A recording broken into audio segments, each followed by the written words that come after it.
Ayan, isa na namang mainit na araw ngayon, no? So tanghaling tapat na. So medyo mainit na rito talaga, no? So bakuran. So ito yung bandang harap, no?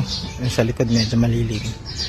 Doon sa medyo maluwag-luwag pa doon sa likod. So ito, nandito ngayon yung ating pinanglalagyan, no? After na pisa sa incubator, dito natin siya nilalagay. So ito ang ating ginagamit na brooder, no? Yan, para safe sa mga daga rin, hindi makakapasok ang mga daga. So ayan na ngayon yung ating mga golden boy, no? Golden boy ang pito dyan, tapos meron na rin yung Boston, tapos may Boston sweater Boston na ano naman, no? Na 3 piraso. So yan, so ang 5K nandun pa sa incubator, hindi pa natin nandun. Ito sila ngayon, so yan yung pailaw nila. Kasi ito, nandito yung inumin, tubig para hindi malagyan ng palay. So meron tayong ganito para hindi sila makakaykay, no?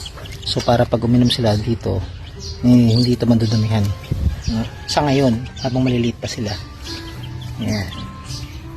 So yan ang ating mga nagka-cute ang mga maliliit na sisiw, no?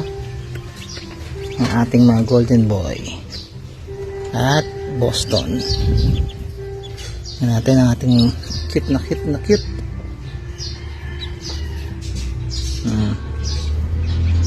Ang ating golden boy.